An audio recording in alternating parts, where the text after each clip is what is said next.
All right, kicking off another explosive hour of the Steve Gruber Show, coming to you live from the heart of America. This is Studio G. Welcome to it on a free-for-all Friday morning. The Steve Gruber Show often results in extended periods of American pride and optimism and uncontrollable enthusiasm about the country's future. Kicking off the live broadcast and Real America's Voice, MTN, and reaching a global audience that's growing by the day. This is the Steve Gruber Show. Three big things you need to know this hour. Number one, Donald Trump's approval ratings are on the rise again, according to Rasmussen polling. And Mark Mitchell says the big polling companies are lying to you. Number two, in a brilliant bait and switch, Donald Trump fired Mike Waltz from the National Security Advisor post. The Democrats pounced until Trump announced that Waltz would be going to the United Nations as ambassador. Then they just got all slack-jawed. And number three, well, we're back on cue. It's a big old free speech, free-for-all Friday, brought to you by Patriot Mobile.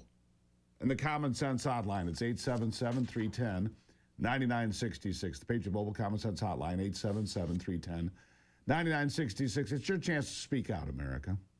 877-310-9966. But first, we start with this. Listen. Why was Mike Waltz let go? So he wasn't let go. He is being made ambassador to the United Nations, which, of course, is a Senate-confirmed position. I think you can make a good argument that it's a promotion. But we brought Mike on to do some serious reforms of the National Security Council. He has done that. I like Mike. I think he's a great guy. He's got the trust of both me and the president. But we also thought that he'd make a better UN ambassador as we get beyond this stage of the reforms that we've made to the National Security Council. You saw the president announce that Marco Rubio is going to step in as interim leader of the National Security Council. I think the media wants to frame this as a firing. Donald Trump has fired a lot of people. He doesn't give them Senate-confirmed appointments afterwards. What he thinks is that Mike Waltz is going to better serve the administration, most importantly, the American people in that role, and I happen to agree with him. And he happens to agree with him. There you have it. The Mike Waltz story summed up quite quickly. All right. Let's get to those phone lines, 877-310-9966. First up today is Veronica, Kansas City, Missouri. Veronica, welcome to it. Good morning. Good morning. Hey, what is on your mind? I've got a really great Maha story for you. All right. About 13 years ago. Are you there? Yeah, go ahead. Okay, about 13 years ago, I was diagnosed with cirrhosis of the liver because I was on Xanax for way too long. And my doctor told me to get rid of all canned food and all preservatives 13 years ago. I changed my lifestyle, and now it's called paleo, no labels. So there is hope, and I think that what RFK Jr. is doing is awesome. Make America healthy again. You're a big fan. Yes, sir. I live the lifestyle every day for the last 13 years, and I survived cirrhosis of the liver. Well done. Veronica, that's a great story. Thank you. Thank you. Nice story to start the day here today. Wow. Didn't know you could do that with paleo. Look, there are all sorts of different cures out there, but it starts with what you put in your body is what you get out of your body. I think that's true. Make America healthy again is a hell of a movement. Jonathan is in Kansas. Jonathan, how are you today? I'm doing just fine. What's on your mind? I'd like to talk about the tariffs. The tariffs All right. are going to drive foreign companies to come back to America and build plants here. And that sounds real good, and it is good to put Americans back to work. But the problem is the profits still go back to the foreign countries. And what they've been doing in the past is buying us out. They now own 26% of all American corporations are foreign-owned. So this is just going to escalate that problem. That's possible, but look, if they've been building Toyotas and Nissans, small pickup trucks in this country since the 1960s.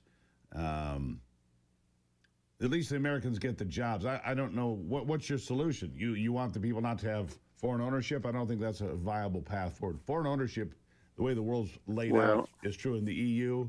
It's true in Canada and Mexico. I mean, foreign ownership, Americans own corporations in those countries. Is that wrong? Well, they call it investing in America.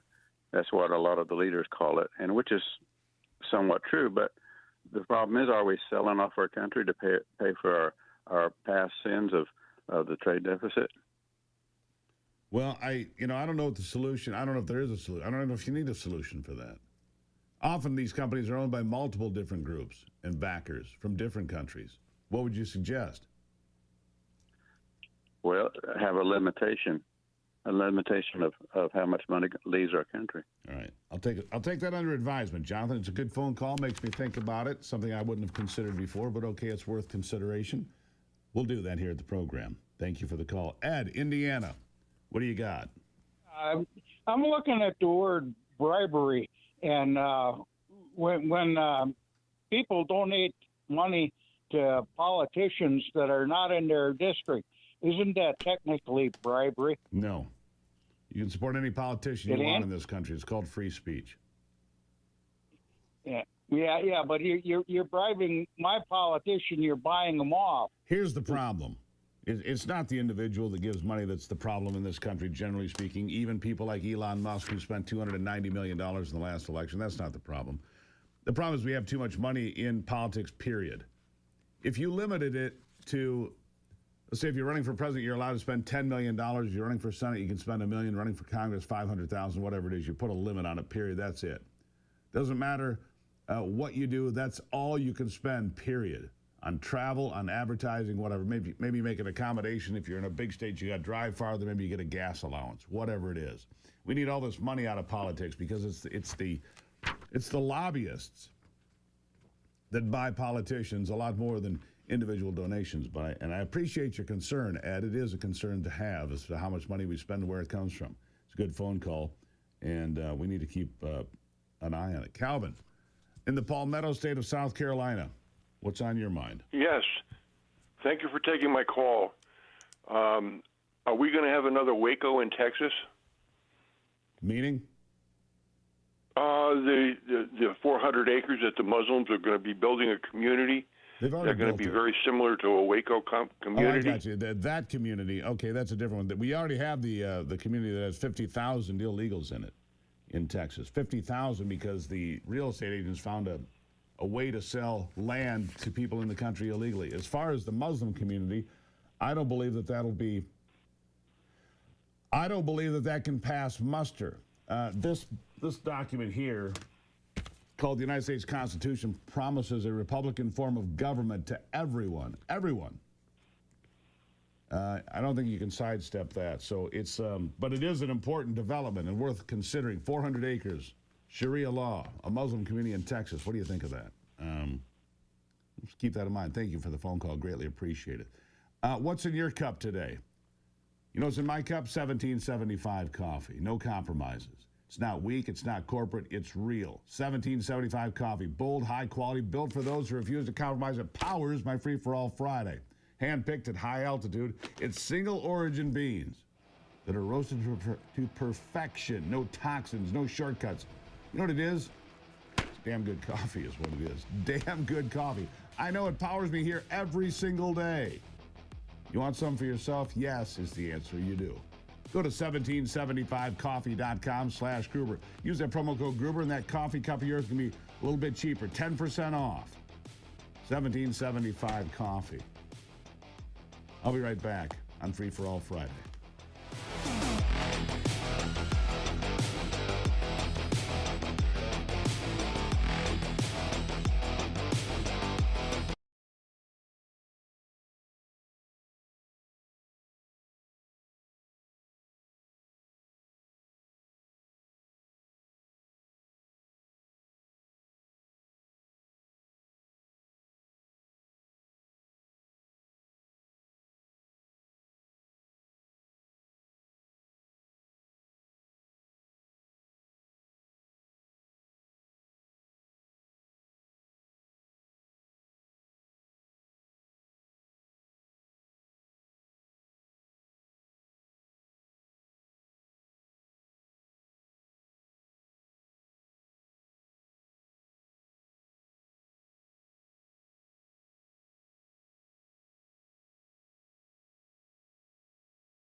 let's continue the conversation now with America on a Free for All Friday. At Patriot Mobile Common Sense Online, 877-310-9966, 877-310-9966. Steve, New York. What do you got? Hey, good morning, Steve. Good morning, Ref, chat family. I want to know what you know about the biodigital convergence, if anything. Biodigital convergence. You're going to have to help me here. Okay, the IEEE, which is the International Electricians and Engineering Corp, is connecting us with sensors being dropped from the planes and in our food, and now we have digital twins connected to the cloud. Do you know anything about it? No. Okay, well, do me a favor, my friend. Just, if you would, search IEEE, Wireless Body Area Network, Emergent Technology, and then I'll talk to you again. God bless you all. Jesus is number one. Thank you very much. All right. Let's go to John. He's in Michigan, the great state of Michigan. John, what's on your mind? And what's on my mind is when you talk to some of these Republicans that come to you and talk to you, ask them what they're going to do about putting teeth into our laws that say that the Secretary of State has to clean up the voter rolls, and so that people like Jocelyn Benson can't get away with doing what they've been doing to us for the last 8 years. Well, John, that's a great phone call. It's happening in some places around the country. It's not happening in Michigan as it should be. You're talking about Jocelyn Benson, the Secretary of State here in my home state. The laws are the laws, but she doesn't seem to think she needs to follow them. Thankfully, it didn't have any impact on the outcome of the election in November. But yes, our voter rolls need to be cleaned up. Voter rolls need to be cleaned up around this country. And yes, we need to get this legislation through that the Democrats successfully killed that would require a voter to be a citizen of these United States. It's pretty simple stuff, folks. If you're not a citizen of the United States, you can't vote in these elections.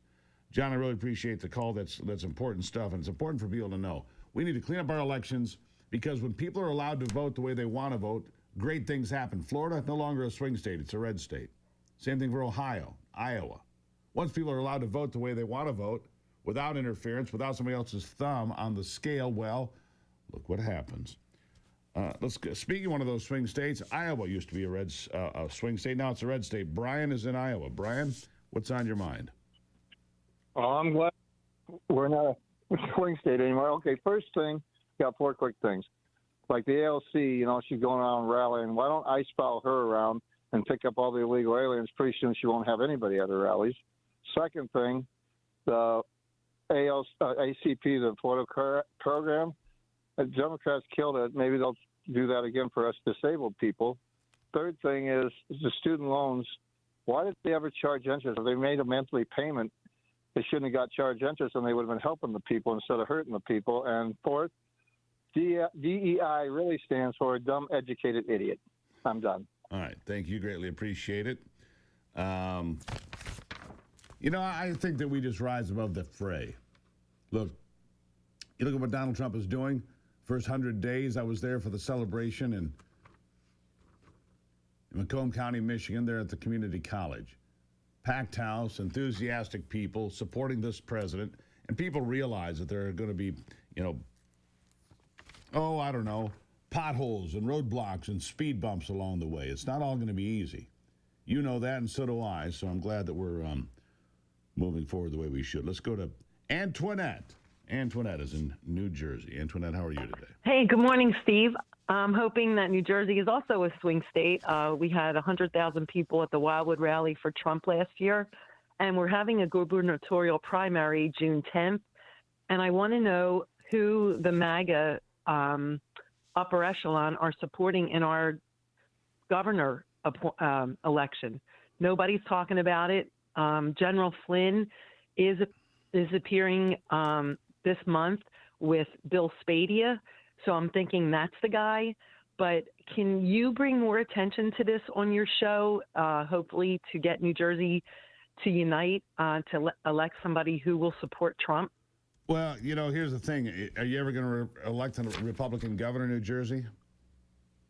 Well, unfortunately, we had one, Chris Christie, but... Yeah. How'd that work out? Yeah, I mean, not too good. In fairness, it worked out fine. He was better than the alternative. True. Yes. You know, and you got Josh Gottheimer. He's the one running for the Democrat side, right? Correct. Yes. Yeah. You trust me. You'd take Chris Christie over that guy. You might not like him. He might not be your favorite, but he's better than the alternative. And that's what I have to say. And that's why I say that to folks. Look, if you don't vote in the midterm elections, well, Trump's not there, and I don't. Look, you've got to vote in the midterms because even a rhino, sad to say, but even a rhino is better than the alternative. All right, we'll get one more in. Thank you. Carlos from Florida. What do you got from the Sunshine State? Hey, Steve. Thank you for taking my phone call. Of course. I was looking at the Discovery Channel the other day, and we got satellites that I could be walking down the street reading a newspaper, and they could be thousands of miles up in the air, and they could read what I'm reading in the newspaper. Yep, that's been true for years. Go on. Right. Can't we send one of those over Ukraine and pinpoint where the Russians are sitting and just aim a missile there and just get rid of a lot of Russian soldiers that way? Not over Russia, over why Ukraine. The hell would I want to do that? Hold on. Why the hell would I want to do that? No, I'm talking about before we send the $300 billion over there and spend all that money. We could have just sent a missile. We're giving them arms anyway. Just look, dude, that's crazy talk. Come on, that's crazy. You're talking about World War III. That's a silly thing to say. Start blowing up Russian soldiers.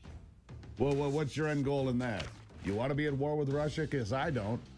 I'm concerned that the Trump administration is taking too hard of a look at a war with Iran. I don't want that either. I want to disarm Iran. I want to make sure they don't have nuclear weapons, but war, no, sir. Sorry, Carlos. I'm just going to go ahead and disagree with you on that one. Vehemently disagree. All right, it's Free for All Friday. The Patriot Mobile Common Sense Hotline, 877-310-9966. 877-310-9966. Dial up. Get on the line. Be somebody. Your friends will be impressed on this Friday.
All right, back to it now on a Free for All Friday.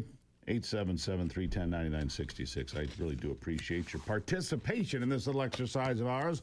Let's see. Tony is in the great state of Michigan, a place that I call home. Tony, what do you got? Good morning, Steve. Go ahead. I'm calling in concerns. I'm a 100% disabled veteran, and we get paid to travel. For me, it's a 3-hour drive to get to a VA. Why don't they change our benefit into an insurance and allow us as veterans to actually make some rapport with a family doctor, saving our country probably billions to trillions of dollars on maintaining buildings, maintaining employees, paying us to travel. No, I understand. Didn't Donald Trump make that possible for veterans and those in the VA system to use your family doctor in his first term? I thought that I understood that. No, that community care is only on emergency and only if they okay you to do that. What you're suggesting then is to get rid of the VA hospitals in general, Tony. Just have the veterans use regular hospitals, regular doctors, stay close to home. I get it. That's what you're saying, right? Right. And the reason is unfortunately, for example, I had to have 4 teeth placed. It took them from start to finish 7 years to get them 4 teeth in. Yeah. It's just ridiculous the way. No, There's got to be a better way, Tony. I agree with you. I think we should look into that, making veterans use the same system as others, and so it's closer to home. It's more convenient. You don't have to travel 3 hours, and we don't have to spend billions of dollars on that VA hospital. Tony, thank you so much. Let's get James from North Carolina on the line. Close out this segment. James, real quick, please. James, are you there? Yes, I'm here. Go ahead, real quick. Yeah, mine's a question. It's a statement and with a question on it. Illegal immigrants have the opportunity to go through legal process by going through points of entry and request asylum, the process of legal citizenship. But they chose to come in our country and not request any legal process. So they were not denied legal process. Correct. They chose to come in the U.S. illegally, and Biden administration gave them a app to go around the legal process. So illegals chose not to take the opportunity to use the legal process. So how can Trump administration be held liable? I agree with that. How can one group allow them in illegally and the other group say, well, you can't do that? I agree with you. My son Finn was born with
Here we go, America. You ready to continue with the conversation? Because I sure am on a free-for-all Friday. We're going to go to Mike in Florida to kick this segment off. Mike, what do you got?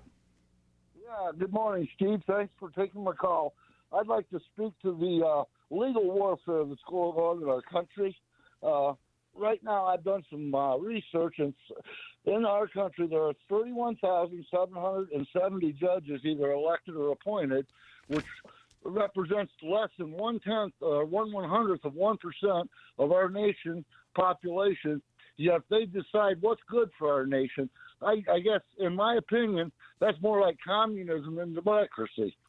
Well, I will tell you this, Mike, that's not going to stand. It's 600 and some federal district judges that are the real concern, happening again yesterday. In fact, one this week said that you can't arrest illegal aliens unless you have a warrant to arrest that illegal alien. Really?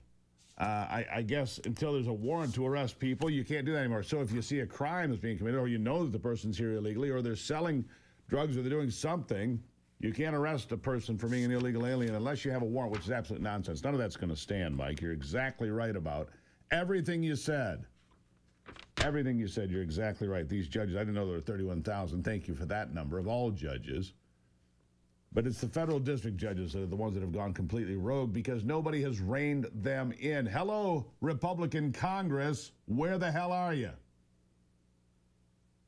Republican members of Congress need to get this taken care of, period. Rein in these judges that are completely out of their lanes. Get it done.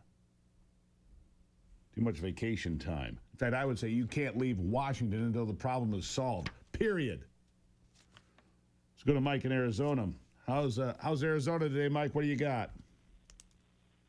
Well, sir, I'm personally boycotting China, and I've done it for the last month, and I've done it without sacrificing anything, and it's not as hard as people might think. And if all of us would get together and boycott China, we could bankrupt China. You need to stop buying Chinese goods. You know, it's Chinese junk. I had this, I'll tell this story real quick. During COVID, I bought this 30-gallon gas can. It rolls around. It's got a little pump on it, so you can have extra gas for the lawnmower. If you're really in a pinch, you can put some gas in the car or whatever. I've only had it a couple years.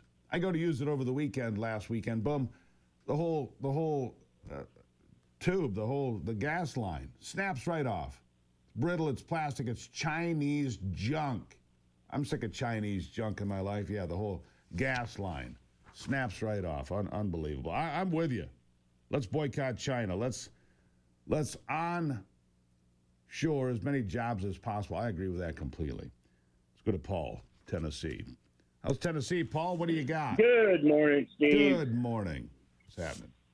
Well, I'm not here to talk about blowing up Russians or conspiracy theories. Was that nutty? Did I miss something that we were talking about that in the break? I'm sorry. You're just going to throw missiles in and kill Russians? Come on, people. We're trying to avoid war here. Anyhow. Well, the Democrats were the ones who kept poking the bear, and he finally reacted, and now he's the bad guy. Well, in fairness, but anyway, hold on. In fairness, Paul, Republicans and Democrats poked the bear because in 1991, when the Warsaw Pact countries broke up, which was the NATO, counterpart, we promised, did the United States, that we would not march NATO east. And what have we done since then? March NATO east every step of the way until you get the Baltic states, Lithuania, Estonia, Latvia, all sitting right up against Russia. They're on the border there. We said we wouldn't do that. Of course, at some point, you're going to push them to react. And they did. Anyhow, your point. Go ahead. Yeah. Well, another thing, my wife was sworn in as a citizen yesterday. Congratulations. From what country did she come? Many long years of paperwork and money. And I want... Oh, and she used to tell everybody that the people who come in here illegally are the same ones who who want something for nothing in Mexico and aren't willing to work. So they come to America. Where's your wife from? Mexico City. There you go. All right, carry on real quick. What's your point?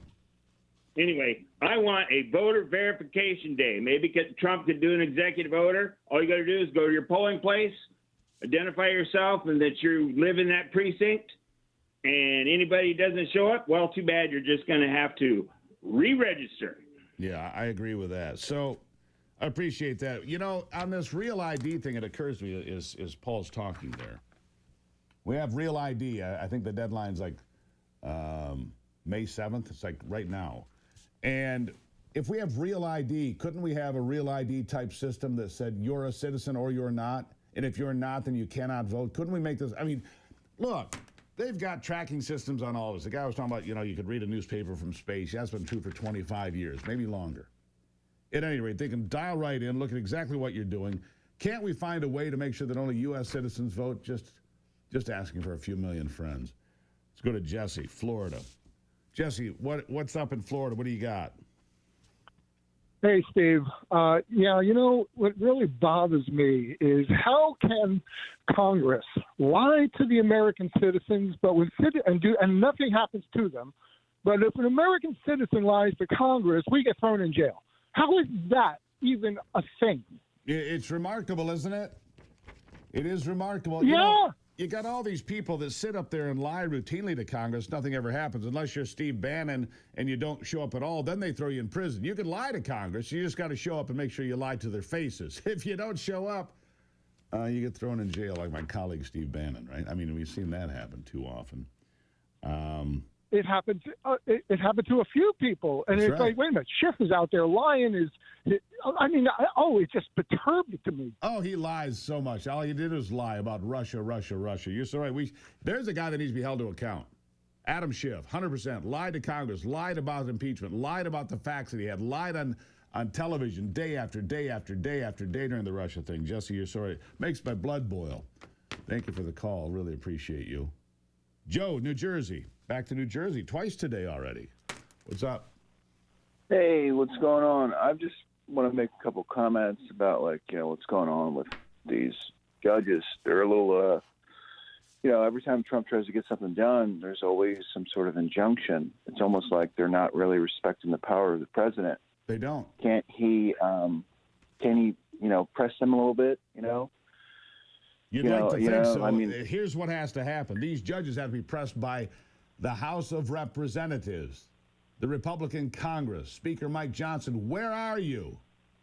That's where it needs to be held. Well, the thing is they're judges. They're not the president. So I understand that. The president needs to put a little bit more, you know, like, you know what I mean? Like, make a phone call to them. Like, you know, I mean, if I was the president. I don't think most of those rogue judges would care that Donald Trump called them on the phone. I appreciate your sentiment, Joe. I just don't think they'd care. Thank you for the phone call. Let's get to Heather in Florida. Heather, what's happening in Florida? What do you got? Good morning, Steve. I want to second Steve from New York's the IEEE with the W ban, looking that up with SOSA, MOSA, and WOSA logging in and out of our bodies already. But what I'd like to tell people is I just came back from Central America, and the dissidents in what's going on here and maybe media reality in Central America was so off the chart. I did medical tourism. My money was stolen from me. I was threatened that I would be killed because I was an American. I came back a week early. I was supposed to fly back yesterday. I came back after 3 weeks of the medical tourism. Wow. What country? Because I was down just south of Nicaragua in Costa Rica. All right. We'll talk about that after the break. I'll be right back.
All right, back to it now. For those of you on the phones, I'll get to you. Don't you worry. Patriot Mobile Comments on Hotline 877-310-9966 on this Free for All Friday. And don't worry, I'll get to you, but I had to check in with my good friend Nick Hopwood because I noticed that the markets were settling down. There were all these doom and gloom headlines. Nick, come on with me here. There were all these doom and gloom headlines here, I don't know, 10 days ago. Worst April since 1932. The whole world's going to stop it. And then the markets have come back. It's not the worst April since 1932. Wasn't great. In many regards, but I think the overall the market's recovered a fair amount. I think if I'm not mistaken, it's almost at 41,000. The Dow, it's at 40,753. I would call that almost 41,000. Yesterday up a bit. Nasdaq was up 1.5%. S&P was decent. I mean, whatever was going on with the tariff, anxiety seems to have settled out. Right or wrong, my friend? You hit the nail right on the head. It's completely settled down. I don't think we're necessarily out of the woods, but you're right. The month of April, was looking just absolutely terrible. We had an intraday drawdown on the S&P of 21%. So that's the peak from February 19th to the low of early April, down 21%. Steve, it qualifies as a bear market, although you don't hear anyone talking about that because it wasn't a closing price of down 21%. Another reason you don't hear anyone talking about it is because of the strong snapback that we've had. In fact, at the close of the month, the S&P was down just a hair. The global markets were up and the fixed income markets were up. So if you had a global balanced portfolio, you're maybe positive 0.5% for the month of April. Right. There you have it. It's interesting how they'll come out, they being the corporate media. New York Times, Washington Post, ABC, NBC, whatever. It's the worst month ever. Hide under your bed. And then it gets better. Shh. Don't say anything. Yeah, and Steve, I got to say, maybe a month or two ago, we talked about how people are viewing their investments through the lens of politics. Yeah. And I urge people not to do that. Yeah. For instance, Democrats today, they've never been so negative on the economy as they are right now. And guess what? Guess who was calling in concerned about their portfolios in April and selling? It was people who are Trump haters. They're taking their money out of the market at the wrong time. Well, good so for us. Good time to buy. Well, we were also on with you preaching if you're young, if you don't need the money for a while, if you want to be opportunistic, it would be a good time to add money in. Good time to do Roth conversions. In stuff fact, like that. I think your advice was simply something of this nature. If you're in a retirement period, right, you've got about 2 years of money that's pretty well insulated. It's a pretty safe spot that it's in. Your money that's out there 2 to 5 years, maybe a little bit more. And if it's beyond 5 years, don't look at it. Just go along. I think that's the advice. Look, if you don't need it for 5 years, what are you worried about April of 25 when you're not going to get it until April of 2030? Relax, right? I agree with you. Now let's suppose you're retired and you're taking money from your portfolio right now. Yeah. And you just experienced this in April, and we kind of got bailed out here with a big rebound. Now would be a good time to rebalance your portfolio. Yeah. Maybe take some money off the table and put it into safe but not lazy money. And now you'd have that income for the next year or two that you don't have to worry about with markets going down. And you just hit on something that you and I have talked about ever since you came on this program. Lazy money. Don't have money. You've got some people, you meet them, they've got cash flow that's positive, and they've got all their money piling up on a checking account that pays them, what, 0.5% or nothing at all? I mean, you can't do that. That's right. So that's the no lazy money mantra.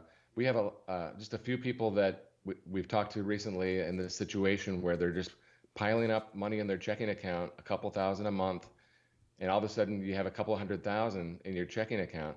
Imagine how much more income or how much more profits we could have earned over the last couple of years investing in the markets. Just taking some risk where we can make more than 0.5%, as you say. And by the way, we can make 4% with no risk in money markets and T-bills. Yeah. And so we have to incorporate our free cash flow into our plan.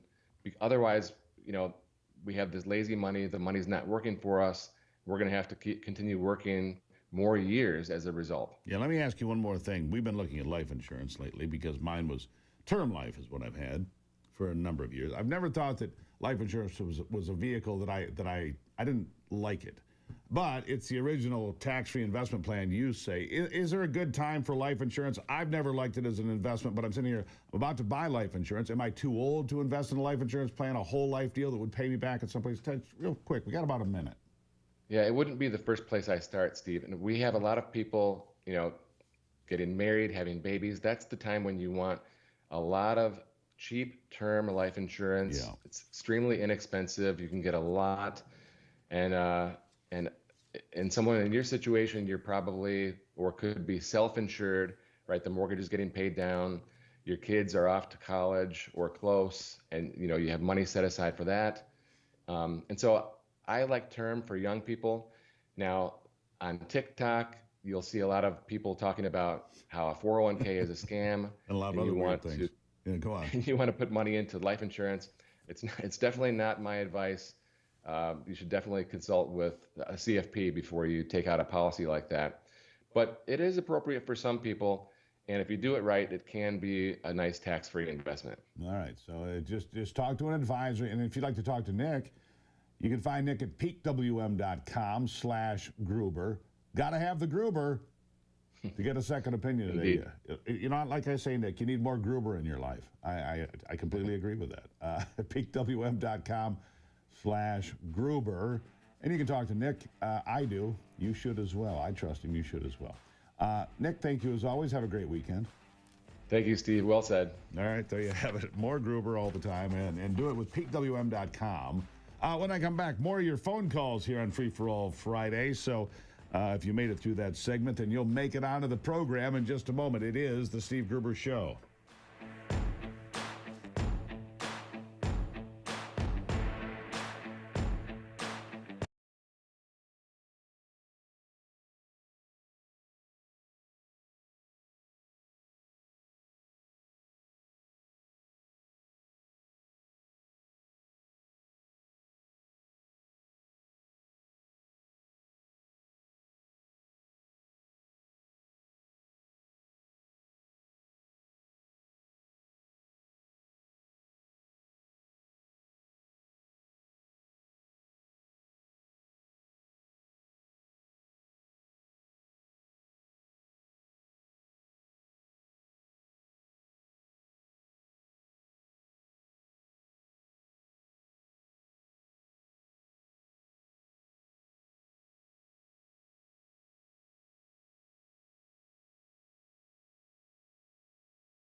right, back to it here on a free-for-all Friday. Real quickly, I want to tell you this before you guys head off. I'm doing the parasite cleanse by way of the Wellness Company. I've been thinking about this for a while. They've got an ivermectin, mebendazole compounded formula, and Dr. McCullough and I were talking about this yesterday. You got parasites, get rid of them at the Wellness Company, twc.com/Gruber, twc.com/Gruber. Get rid of this stuff as soon as you can, all right? That's the Wellness Company. Back to the phones now. I've got Anita in Georgia. Anita, what is on your mind? Yes, Steve, good morning. I was calling because I need to do a refi on my home loan. Yep. And these interest rates, I might, could do it today or tomorrow because of emergency repairs. My house fell apart since Biden's been in office, and I don't know. I don't know what to do. I don't know if I should. I think you should sit tight for. I think you should sit tight years. for. This is the only advice I got. I think that interest rates are going to come down. If you can hold on a little bit longer, I think you should hold on. And yeah, I saw that Trump told. It's going to come down. It's just a matter of time, Anita. It's going to come down. The interest rates are going to come down. They have no choice. Inflation's at 2.4%. They've got to bring it down. Jerome Powell has to do it, Anita. And best of luck. I'm sorry about your house and the trouble. Let's go to Caroline in Maine. Caroline, let's get it in here. What do you got? Good morning. Good morning. What's up? Good morning. I have an issue that I don't think you've heard of before, and it's really, I'm 70 years old. I lost everything trying to raise my grandchildren in a state where you're not allowed to do that because it's the worst state. We have the worst state for child abuse. But besides that, I ended up going to the homeless shelter, the local homeless shelter, because literally with Biden, I lost everything, and I can't get my mail. I think I need Mr. Lutnick. There's a policy, and I've reached out. I don't know how to get a hold of anybody, really. I love this transparent admin. Post office box, Caroline. Can't you get a post? I only got 10 seconds. Can't you get a post office box? The problem is once you go into a homeless shelter, if you forward your mail there, you can't move. You forward your mail to a homeless shelter, you're screwed. I'm sorry, hard break. Steve Gruber Show, Free for All Friday.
Welcome back to it as we kick off another brand new smoking hour. The Steve Gruber Show on a free-for-all Friday. Glad you're here. Remember, you need to be warned about this. The Steve Gruber Show triggers feelings of enthusiasm and patriotism every single time. It could last for days. You could love the flag and stand up and take off your hat and really embrace this place. You've been warned. Three big things you need to know this hour. Number one, Donald Trump has moved Mike Waltz to the UN ambassador position. He'll need Senate confirmation for that after taking away from the NSA. Number two, as a result of that, Marco Rubio will be the National Security Advisor. Marco Rubio, very pleased with him, by the way, as Secretary of State so far. And number three, Free for All Friday. Glad to hear from you, America. Got you lined up. Thank you for the folks that were patient to wait through that break. I appreciate your dedication. Let's go to Jim. He's in Colorado. Love that state, by the way. Jim, welcome to the program. Good morning. Good morning, Steve, out here in colorful Colorado. Yeah. I'm about to be 70 and worked as a machinist my whole life and went to Votech in high school. And watched the whole China destroy manufacturing in the U.S. And I think that these young kids, if they knew how technical and advanced the skills were, that we could get more of these young, talented children out of college and into tech schools to help fulfill these jobs. Oh, there's no question. Look, Ivy and I have been going to these business seminars with Grant Cardone. If you don't know who Grant is, he wrote the book. It's called 10X, the 10X Rule. Good stuff. Meet a lot of interesting people. And the people that I'm meeting that are doing really well right now, Jim, they own roofing companies, plumbing companies, electrical, all of these trades, carpenters, all of it, builders and specialty stuff. I mean, I'm seeing people that have these roofing companies, young guys in their 20s with companies that are doing 10 and 15 and $20 million in annual sales. Yeah, you can skip going to college and having $100,000 in debt. You could be 22 years old with $100,000 in the bank if you go learn a skill, a trade, right? Absolutely. I work as an R&D machinist for a company that makes titanium prosthetic fingers. Wow. I mean, it's an incredible way to end my career after Jim, 50 you're years. building the Bionic Man by hand? Yes, we are. That's really cool. I appreciate the call. I work with these young engineers that I'm the old guy who makes stuff. Well, I appreciate that. Jim, thank you for the call. Enjoy. I do like Colorado, the politics, not so much, but I love the state. Anyhow, thank you for the call. William from the volunteer state of Tennessee is next. William, good to have you. What do you got? Hi, how you doing? I'm good. What do you got? Operation Get Processed is an idea, I think, to help the weak ones. The criminals will get processed, but the weak ones, when it comes to the aliens or whatever, that they need to give them a considerate opportunity. Oh, so a program, Get Processed. You came here illegally. You've been here for 5 years. You've been minding your own business. You haven't committed additional crimes. You're working. You're doing whatever you do. You landscape, you roof, whatever. You're supporting your family. Get processed. Is that what you're saying? Yep. Yes, I am. I have an engineering background. That's not a terrible idea, I don't think. I think some people would be opposed to it, but I don't think it's a terrible idea. I think that's actually kind of forward thinking. GetProcessed.com.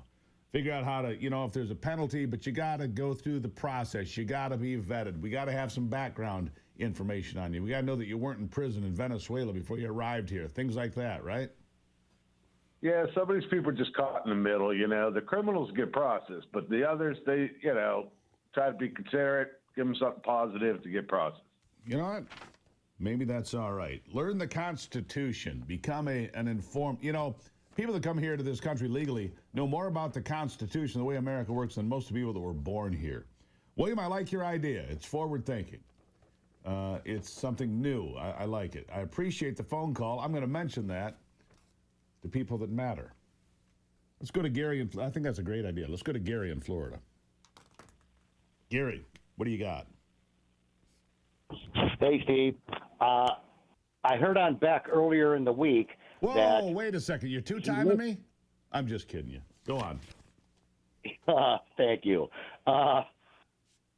He listed all the millions of illegals that were deported under Clinton, Bush, and Barry Soetoro. And ever since I heard of the Foreign Enemies Act, I thought, man, that wasn't probably the avenue to use. Whatever they used successfully, he claimed, that no justices, federal justices, ever interfered with them. Whatever they did, we need to copy it. Yeah, Barry kicked out 5.5 million. Now we need a bigger operation. What do you think about what the guy just said about get processed? If you're here illegally, but you're trying to contribute, you'd like to stay, but you jump the line, whatever. Get processed, go through the process of being legitimate. Do you like that or not? Oh, I like that. That's not so bad. It depends on who they are. Exactly. And we need to find out. I think that idea. Yeah, William in Tennessee just shared that idea. I think that's got legs. I think that's got possibilities. Anyhow. Steve? Yeah. Steve. Go ahead.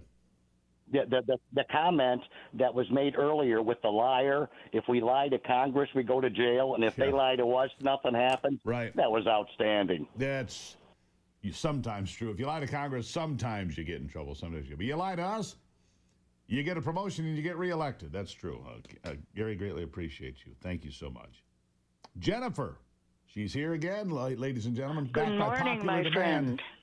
How are you? I would like to see these congressmen and people in the House, any representative that we have, and that is supposed to represent us and do not represent us most of the time, be required to spend 2 months out of the year in their home state talking to the people that they are supposed to represent and a lot of times do not represent, so that we have an open door policy with them.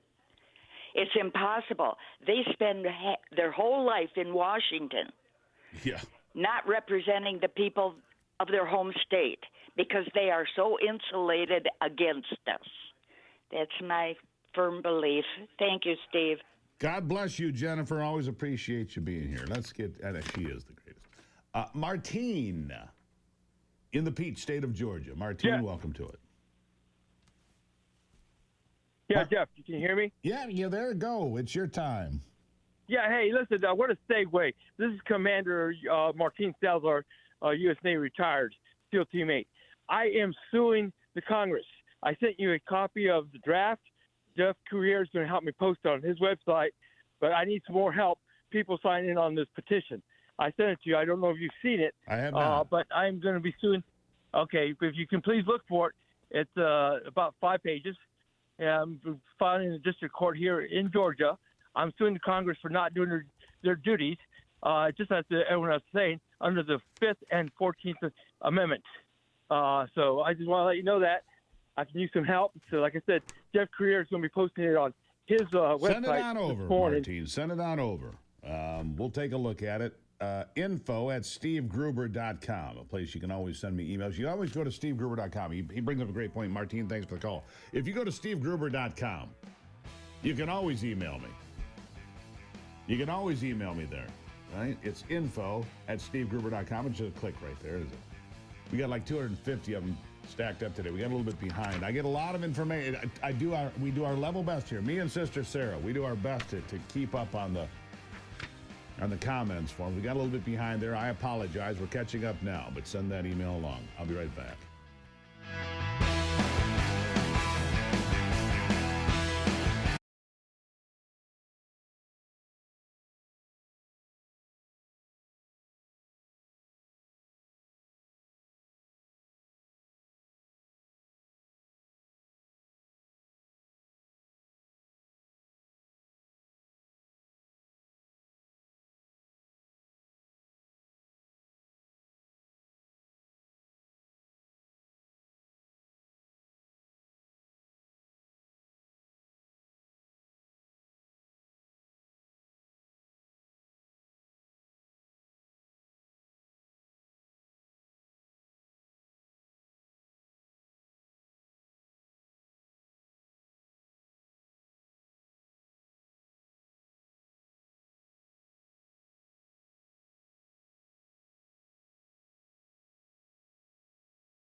back at it here as we fly through a free-for-all Free Speech Friday.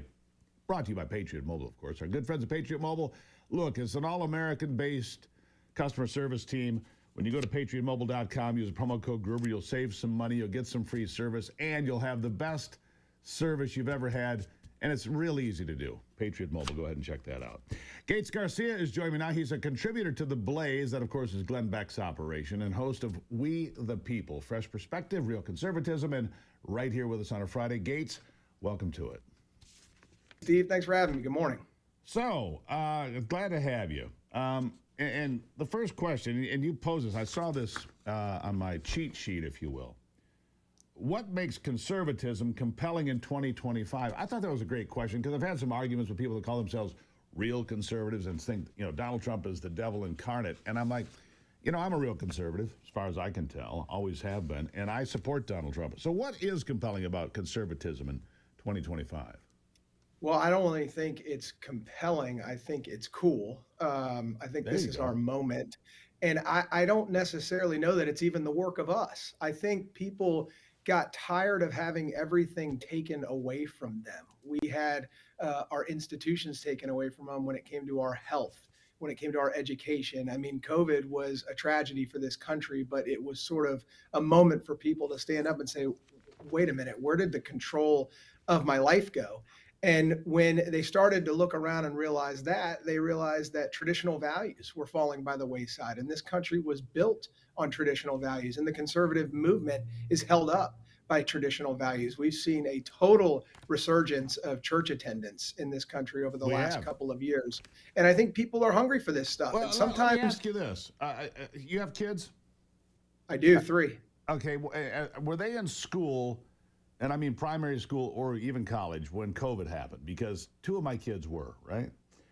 One of those children has gone from being fairly left of center, and oftentimes young people are, to very conservative, steeled, because she was turned off by the government overreach of forcing her to stay home and all these things. And you look at this younger generation and you say, look, these people are more conservative than any generation, including my own. And we grew up with Ronald Reagan. But they got, I think you're right, no work of ours did it. It was the work of the left, forcing them to stay home, closing schools, wear masks, all this silly stuff that went on. And they were indoctrinated by that, and they are hateful of it. They hate the idea of the COVID lockdowns and the government overreach. And maybe that's what brought this younger generation to the right side of the column. What do you think? I think you're absolutely right. I mean, every kid hated going to school until it was taken away from them, because when you take school away from kids, you don't only take their education away, you take their social environment away. I mean, I remember when my kids are young, my kids are 10, 7, and 4. So if you go back a few years, you can see how they were even younger. But, you had to kick and drag them and pull them out the door to go to school every morning. But once they were, forced to stay home for a month in that initial sort of lockdown, they were like, get me back in school. I haven't seen so-and-so and I haven't seen so-and-so. These are my friends. All of a sudden, recess and what about lunchtime the long-term and all that. mental health damage of that? I mean, I preached about that on this program. I said, this is going to be a generational problem. You're desocializing these people. Plus, what happened to them? And they'll never tell you this number, but it's a question of how many kids dropped out of high school between 2021 and 2023-ish and never came back. And that's a burden for us all to carry as a society, because these kids just dropped out of high school or college or whatever, went off, and now they're a drain on society. They're not contributing because we forced them to leave and they went and found other things to do, which were probably not too productive. That's a problem too, isn't it? That's exactly right. And, the left that props himself up on sort of being the champion of underserved communities, for many kids, school was the only meal that they received during the day because they were so impoverished. So you take that away from kids and it goes beyond mental health, and people now start to see that school provides physical health for kids as well. The school environment provides way more than an education. Unfortunately, in this country, many schools are providing poor educations or woke educations. But beyond that, there is so much value from a school education, and we just strip that right from people. And I think once they saw that, I'm not a big fan of the government schools as a rule in many ways. But on that account, you're right. And here's the other thing that going to school every day does. That's hidden in the darkness back there. It's a reprieve from abusers. And if these kids were forced to stay home with we'll just say an alcoholic father who was abusive and got laid off from work and was just mad as hell every day, and the kids are pinned in that environment with no way out. We did that to people as well. And maybe that's why you see all these horror stories coming out. And maybe there's a reason, Gates, that people have shifted to the right in this country. And I think COVID's a big part of it. You know, the left tried to claim and plant their flag in COVID. Well, I hope they continue to do that because it's been rejected how we were treated, isn't it? Yeah, absolutely. And all the sort of COVID greatest hits, AOC, Bernie Sanders, and the gang are back. And it looks like that's our biggest foe for the next election. And if that is the case, then you know, we can just go to the voting booth now because we know how that's going to turn out. Well, you know, Kamala's back. You know, she's back. She $25 to watch that speech. Tim Burchett was on the program, Tennessee Congressman, yesterday. He said, I wouldn't get out of the electric chair to go see her talk. Listening to her sometimes feels like you're in the electric chair. It sure does. But you're right. AOC, right now, apparently, the Democrats' best bet for a nominee in 2028. How sad is your party if that's the answer? Well, it's not an answer. I mean, is she the biggest hypocrite in the world, going around Green New Deal this, Green New Deal that, and stepping off of a private jet to go to all of her events? And, you know, her running mate, apparently Bernie Sanders, will be like 90 years old by the next election. And we've seen this playbook before. So I actually hope it is her. And I don't think that's a tall task at all to overcome. You know, and you point out Bernie Sanders being 100 years old. Mitch McConnell, it's like a senior center in Congress anymore. Anyhow, Gates, I got to leave it there. Good to meet you. You come back anytime, and I mean that. Thanks a lot, Steve. I appreciate it. All right, Gates Garcia, everybody. Fun conversation. He'll be back. I encourage it. He fills in on The Blaze and hosts We the People. So there you go. Good stuff. Follow him today. Go follow him on X or wherever you might follow social media. Gates Garcia. I'll take a break. It's Free for All Friday.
All right, I just want to make a comment. There was a caller earlier that said that she had been, mistreated and shocked by people in Central America, or Centro America, as it says the license plate. I was in Costa Rica here for spring break, for any of you that may have missed that. We had a fabulous time, loved the country. I've been there a number of times. No issues, never felt unsafe, never saw any crime, actually. I think that maybe it was a bad experience on her part, and I'm sorry that happened. But I'm going to go ahead and defend my friends in Costa Rica. We're looking at going to Guatemala as well, just talking to some folks who are there. Look, Central America, they seem to like me and my family, and so I'm just going to go with that. From the wellness company, there's a great cleanse now for parasites. Dual action parasite cleanse with ivermectin, mebendazole, and those two things together do a parasite cleanse. It is the hottest thing going, my friends. It is hot. TWC.com/Gruber. Go find out about this ivermectin mebendazole combination. 25 milligrams. Treat parasitic infections, clear your infections, bring your health and well-being with proven efficacy and safety at the wellness company, TWC.Gruber. Excuse me, TWC.health/Gruber. Yeah, maybe I need healthy eyes. That's a possibility. Anyhow, glad to have them here and glad to have you on board with us as well. Don't forget to protect yourself with home title lock either. Look, I've got great partners here. Every partner I have is somebody I'm experienced with. And did you know that scammers can literally steal your home right out from under you? The FBI calls it house stealing. It's a real estate scam. It targets people like you if you own your home, and it works pretty simply. Criminals forge your signature on a document. Use that fake notary stamp, pay a small fee, file it with your local recorder's office or town clerk, and just like that, your home title has been transferred out of your name. Then they can target your equity. They don't care about your TV or your safe or your jewelry. No, they want your equity. And if you've owned your house for more than just a few years, you build up value in your home. They target that and take loans against it, or worse, they sell your home when you don't even know it. You don't even know what's happened until you get those nasty grams in the mail. Get Home Title Lock. Go to HometitleLock.com. Use the promo code Gruber. HometitleLock.com. You'll get Home Title Lock, a free title history report right now. You can find out if you're already a victim. $250 value. HometitleLock.com. Promo code is Gruber. Click on the link in the description. Don't get caught in this scam. HometitleLock.com. Great people, by the way. I'll be right back.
All right, here we go. I'm jumping back into it now with my next guest, Richard Battle.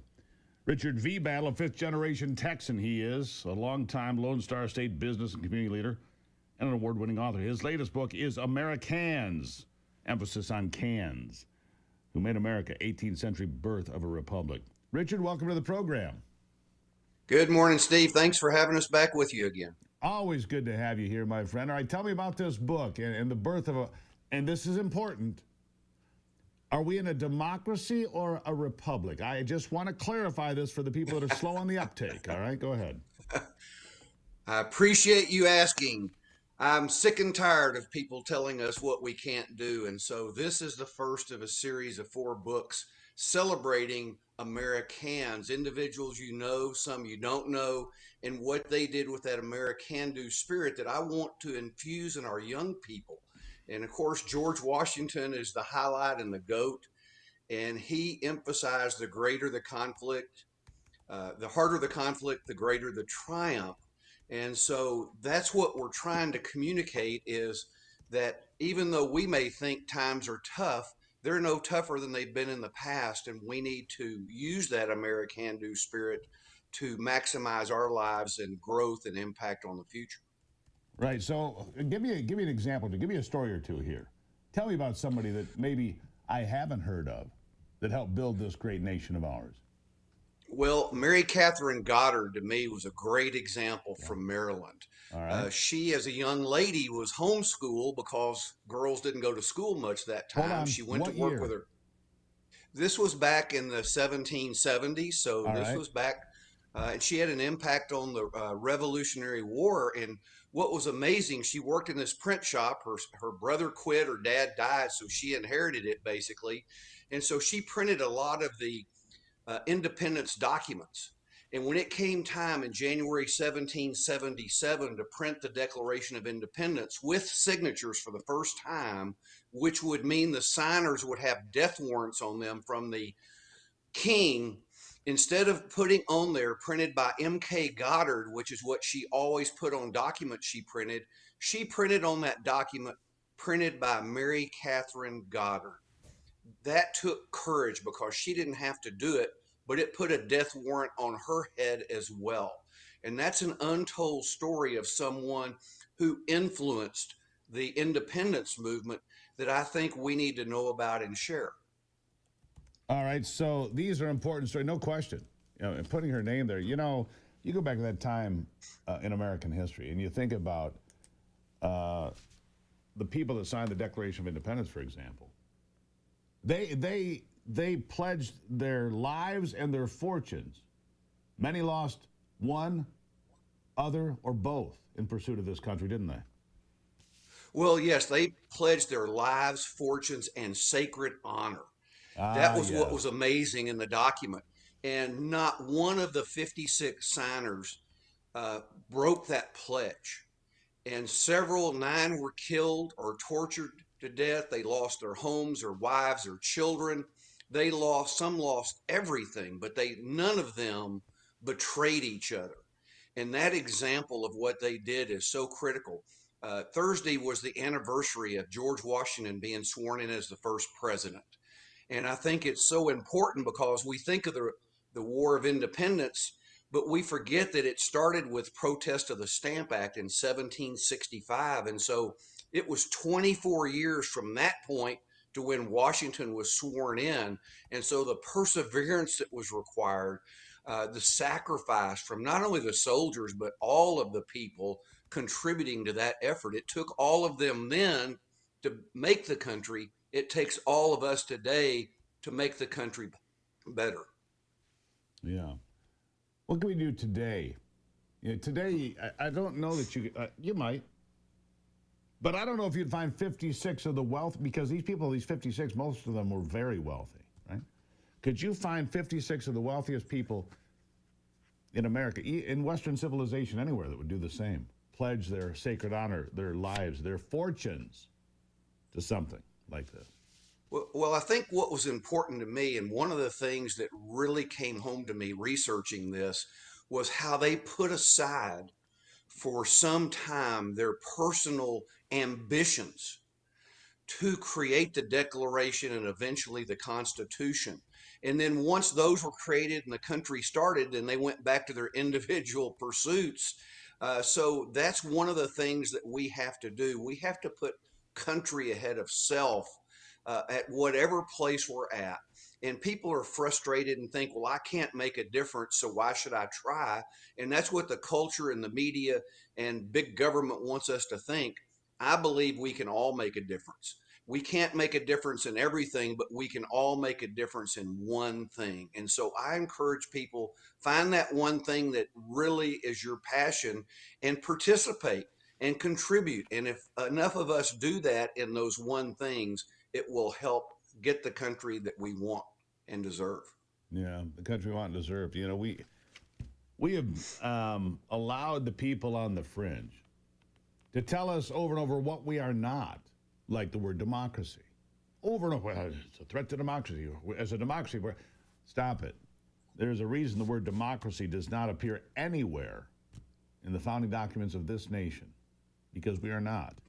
And it's a way to twist the words to begin to convince. I mean, this is a very well thought out plan, and it is a plan. It's a strategy to delegitimize the fact that we are a representative republic, right? I mean, that's the plan in my estimation. Would you disagree with that? No, not at all. And so Aristotle said republics decline into democracies. Democracies degenerate into despotism. And that's what we've seen over the last several years, is this decline of our republic. Why do you think they stopped saying the Pledge of Allegiance in school? Because you pledge allegiance to the flag and to the republic for which it stands. We hear very few elected leaders from either party ever use the word republic. And a democracy is nothing but mob rule, basically. And the thing that's so important about a republic, it protects the minority political view. And that's what's so critical. And that's the things like the Electoral College that protects the minority political view. And so we want a republic, and we need to return to that and educate people about that difference. Yeah, we certainly do. Where can they find the book? They can find it at richardbattle.com. All copies are signed. If they email me, richard@richardbattle.com, they can request inscriptions. It's a great gift for graduation for young people. Amazon includes Kindle and audio versions, as well as all my other books. Well, I appreciate you being here as always, Richard. We'll see you again. Thank you. It's my pleasure. God bless America. God bless America on a Free for All Friday. Good man right there. Goddard, I'm going to have to go look her up. Right? Running the printing press.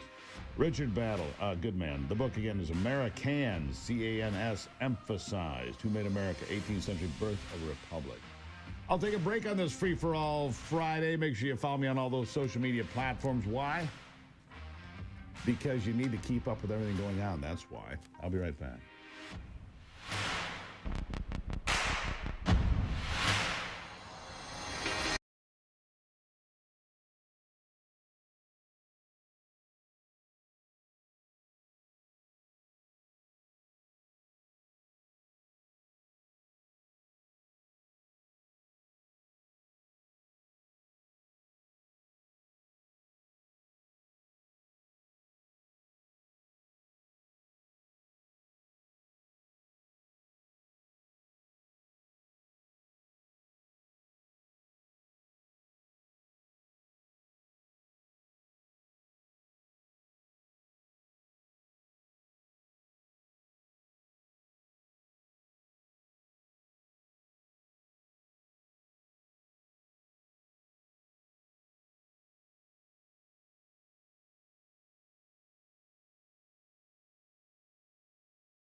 right, here we go back to it. I've got Jack from Toledo on the line. 877-310-9966 is the Patriot Mobile Common Sense Hotline on Free for All Friday. Jack, welcome to it. Jack, by the way, for anybody who doesn't know, comes here with numbers and statistics and talks about economic issues with us. Very well versed in it all. Jack, good morning. Good morning, Steve. Happy 2nd of May. Yeah, there you go. Hey, the GDP report came out this week, and it caught a lot of people off guard. I think that the most important thing for people to understand is that there are two different sets of numbers, the quarter-to-quarter number and then the same quarter data. The quarter-to-quarter data this quarter got really skewed by imports. Imports are a negative on GDP. Exports are a positive. And if you just look at the headline numbers, consumer expenditures were up 1.21% quarter to quarter. Gross private domestic investments were up 3.6%. And exports were up 1.4%. If that was all that was added to the GDP would have been at 5%. But because imports were in total, quarter to quarter, up 41.3%, it brought down the GDP by 5 percentage points. So what is the GDP? Now, it is a level of productivity in the economy. What is the number? I know what it is, but what's the number right now? The number right now what do they report? I didn't even pay attention to it. What did it come in at? 2% or something like that. I was just going through all the individual breakouts. It came in. It came in negative. That's what happened. It came in negative. That's what I thought. Anyhow, go on. But it doesn't really matter because if you take it's not real because all of this information is so skewed. It's all seasonally adjusted. It's all adjusted for inflation. It's real GDP, so that they try and back out inflation, and they don't ever provide the absolute raw data. If you look at where we were last year, personal consumption expenditures up 3.1%, gross domestic private investment up 5.9%, exports up 3%. Government consumption expenditures only up 2.4%, and that's the slowest growth rate in years. Right. But what really got missed was before. I want to focus on this one thing. The reason that GDP was slightly negative was because there's massive increase of imports because people were trying to beat the tariffs coming in, right? They brought all this stuff in to try to beat the tariffs. Correct. Yeah. And also, government spending dropped a little bit. So it fell 1.4% quarter to quarter, which lowered the GDP by 0.25%. Right. So all these things are actually good things, and we're not going to see something on that import cycle next quarter. It's just not going to happen. You can't maintain that level of imports. No, you can't. And so let me just. And here's the other thing. Look, the S&P was in positive. See, you go back a couple of weeks, right? And they were telling us, "Oh my God, it's the worst April since 1932." Blah blah blah. All of a sudden, the markets do well today. The market's going to be opening up a couple of hundred points, over 41,000 for the Dow. Over 5,600 S&P, almost 20,000 at the NASDAQ, and I think it was the S&P that ended up positive for the month of April, just slightly, but still, this idea that somehow we're in terrible shape is just not true. The Dow's going to be, the calmness has returned, right? The calmness has returned to the markets. The gold price is dropping. It's down to 3,200 now. It was at almost 3,500, but it's going down, and that's where we are, right? I mean, it's coming down. Gold is calm. Well, it's stabilizing. Everything's stabilizing. That's my point. This doom and gloom nonsense. Oh, the dollar's going to be dead. It's Donald Trump's fault. Stop it. Just stop it. The fear mongering. Well, I think that one thing that people have to look at is all of this data comes out once, and then it's revised, and then it's revised a second time. Then sometimes it's revised annually, and then sometimes it's revising of the revisions annually. And we had a GDP recession under Joe Biden, and originally the numbers were reported as bad as a negative 2% GDP in the first quarter and a negative 0.6% in the second quarter. And the binder said, oh, back-to-back declines are not a recession. Well, when it came time for election time, suddenly that negative 2% growth contraction, however you want to phrase it, was only a negative 1%, and that second quarter data was turned into a growth of 0.3%. That's right. So we didn't have a recession because they were able to go through and revise history. Exactly. So, you know, and I keep looking at other and today, factors. today I want. Go ahead. I want to say one last thing before we go here, Steve, and I really appreciate your time. Today's jobs report is going to come out. Watch for growth in the full-time positions. Look at the participation rate. Look at what's happening with native-born and non-native-born workers and see if we see a trend, because we've been seeing a trend of converting part-time jobs to full-time jobs under President Trump, both in the first term and the second term. So participation rate may not change, but the full-time jobs, I'm anticipating to start seeing them ramp up again. All right, Jack. Got to run. Greatly appreciate it. I do. By the way, gasoline down a little bit. It's down a nickel from a month ago. It's up a cent or two from last week. It was down a nickel from a month ago. Down 60 cents from a year ago. Oil, below $60. West Texas Intermediate, below 60. It's $58.60. All of those things reflect good energy prices. Jack, I always appreciate his input because he does his homework and he figures out the numbers and he shares it with us here, usually on Fridays, which I greatly appreciate. I'll take a break and be right back.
we're going to go ahead and take sports. Then I'll get to that phone call right after that. Let's go with it. George in Battle Creek, Michigan. All right, let's just go to George in Battle Creek, Michigan. George, how are you? I'm okay, but did I hear you right a few minutes ago talking to that caller? You said we could let those people in after 5 years and give them citizenship? I said nothing of the sort. I didn't say anything about 5 years. I thought you said that. What I said, George, is this. The gentleman had an idea. He said, what if the people you got people here that came in illegally, but they've been here for a number of years and they've committed no further crimes and they're doing work and they're doing what they can. Get processed was his idea. Make them go through the process of being processed because they're here and they've committed no additional crimes other than coming to the country illegally. I said that was worth consideration. I did say that. And I think that is worth consideration. You make them go through the process. Learn the Constitution. Learn what it means to be an American. Learn what it means to be part of this country. Assimilate. Learn the language. Become an American. Because they skip the line, make them go back, get in line, and get processed. I thought that was a pretty reasonable idea. They have to start coming back in line again, as you're saying? That's okay with me. Yeah, that's what I'm saying. That was his idea. Get processed. Make them go through the process of being processed. You know, but you don't have to kick them out of the country in the interim. If they behave themselves, if they screw up, they get a DUI, they do something, they smack their wife around, you're out. Goodbye. But if you keep your act clean, then get in the process of being processed. I think that's worthy of consideration. What do you think, George? Once they're processed, then they start over just like if they came in legally. Is that what the plan is? That's what he was suggesting, yeah. Okay, I can agree with that. I didn't interpret it that way, so thank you, and that sounds like a workable plan. There you go, George. See, we're all on the same page on this beautiful Friday. Thank you. All right, Brock, did Alan come back? Nope, Alan's gone. All right. Alan from California, man, you missed your chance here on a Free for All Friday. You had a chance to talk to America. Get processed. What do you think of that idea? I think that's brilliant, actually. Might be workable. Get processed now, but you have to go through background check.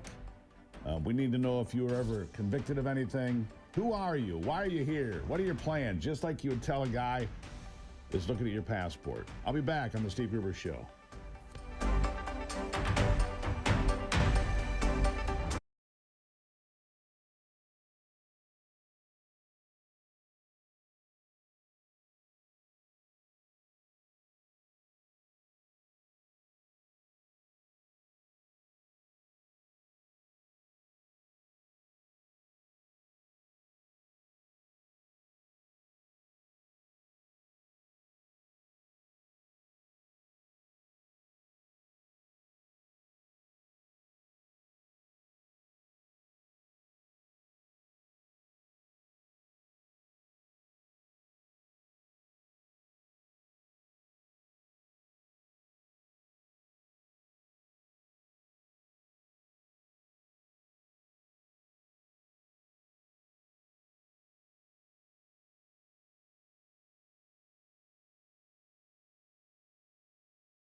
then, welcome back to it.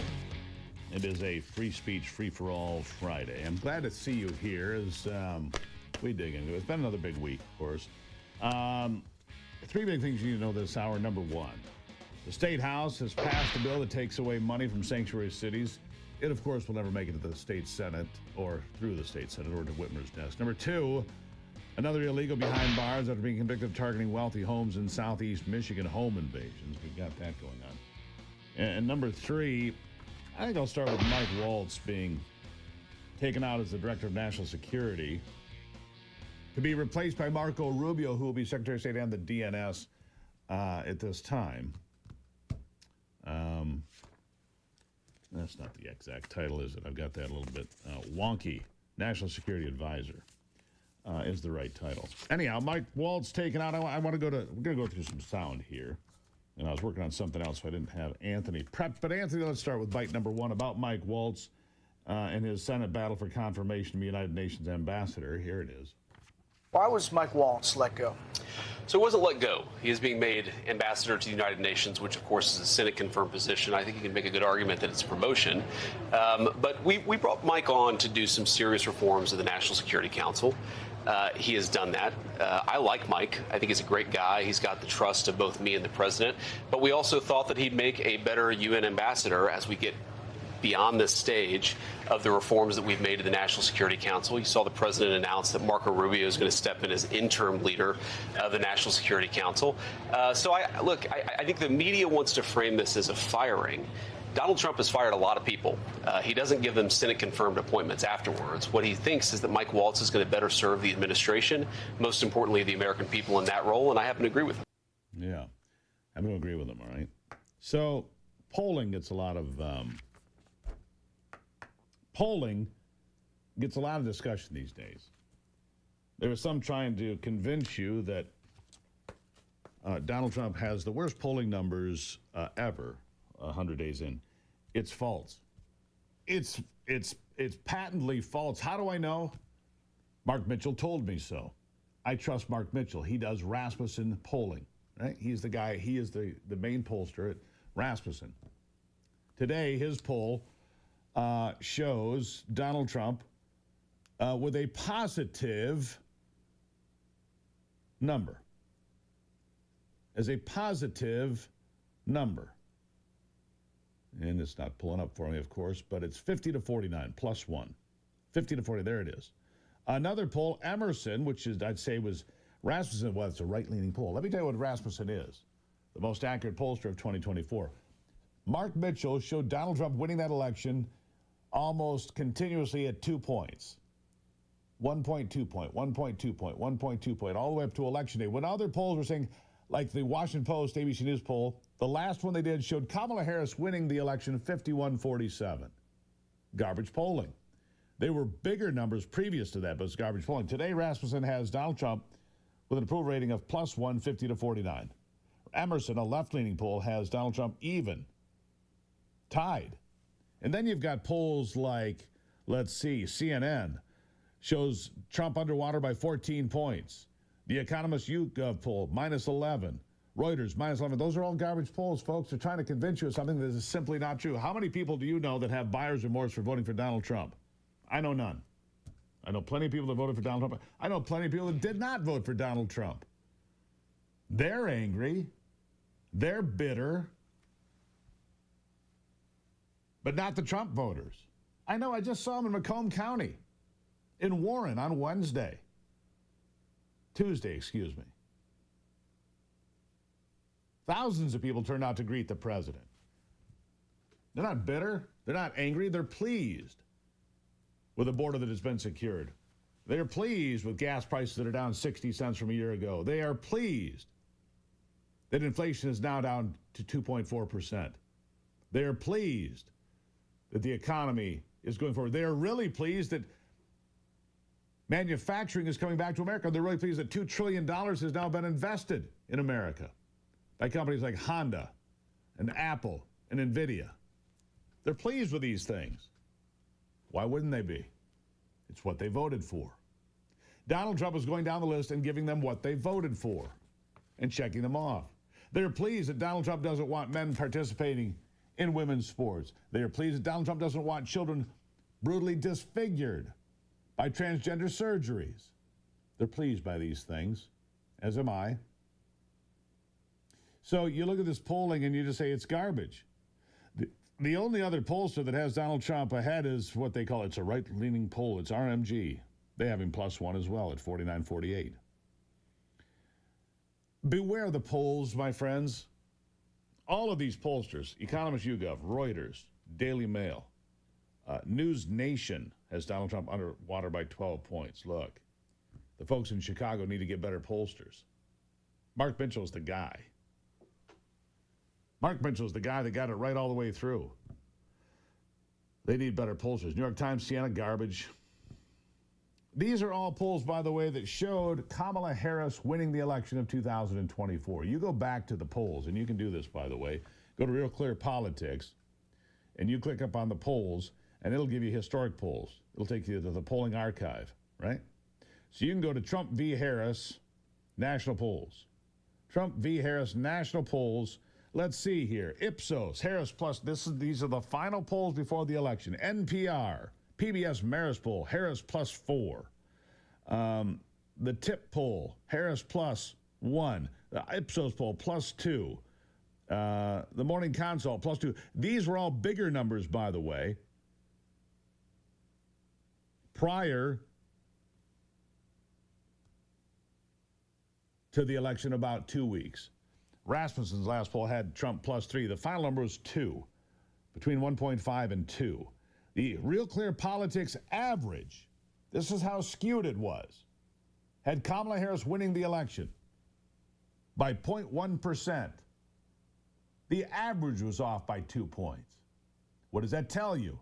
It tells you that it was skewed so hard to the left to convince people that Kamala Harris was going to win. It was skewed so hard to the left that it pulled the average to the left. And it was blatantly wrong. And again, who was right? Mark Mitchell was right. And that's why I come back to that. It's incredibly important. You know, Donald Trump has an approval rating of 39%. That's crap. Complete crap. Let's see, and just one quick thing here. Let's see, Pennsylvania. Let's see, Muhlenberg College, Harris +2. Marist poll, Harris +2. Data for Progress +2. The Washington Post +1. These are all polls. Harris is going to win. Really? Well, she didn't win from what I recall. Let's see here. Do we have Michigan polling? Ah, yes. Marist, Harris +3. Mitchell Research, Harris +2. Rasmussen had Harris +1 in Michigan. She didn't win here. He got that one wrong. He didn't get them all, but he got most of them right. That's what matters. Accuracy matters. And in North Carolina, New York Times, Siena, Harris +2. CNN, Harris +1. Yeah. Yeah. None of it turned out to be true, now did it? No! It didn't. Trust real polling. I trust Mark Mitchell. That's why I go over this. I'll be back. It's the Free for All Friday edition of the Steve Gruber Show.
right. Again, the quote of the day comes from, I'm just going to give it to you, from Aristotle. Republics decline into democracies, and democracies degenerate into despotisms. Aristotle, Greek philosopher.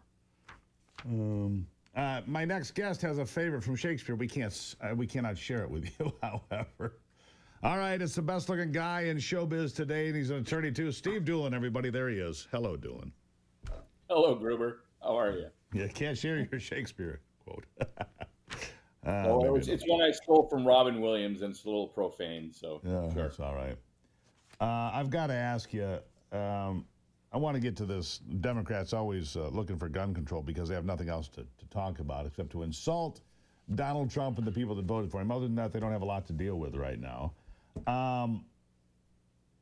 What about these federal district judges? I'm just perplexed. We had one, by the way, we had a federal district judge whose husband runs a real estate company that sells multifamily homes, saying how great it is to have all these illegals here that buy multifamily homes because that's what they prefer. And she weighed in, didn't disclose her conflict of interest, and said, you cannot arrest illegals unless you have a warrant. And then she issued that for the whole country. These district judges do not have the power to issue injunctions across the entire country. I'm going to use the same example I keep using. Mr. President, we're very sorry. A Maryland district judge has now said there's an injunction on your Emancipation Proclamation. It will not take effect. Right. I mean, that example is so clear because what's happening to Donald Trump would have happened to Abraham Lincoln over and over and over and over again the same way, wouldn't it? Well, exactly right. You know, and this I just dug out my pocket Constitution, and we've got the Article 1, Article 2 definitions here. Article 1 is all legislative powers are vested in Congress. Article 2 is all executive power vested in the president. Period. And that the courts, most of these courts are Article 1 courts.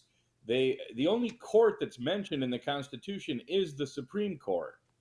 And the rest of the courts were created by Congress. So as has been pointed out elsewhere previously, these judges are sitting on benches that were created by Congress. They are paid by Congress.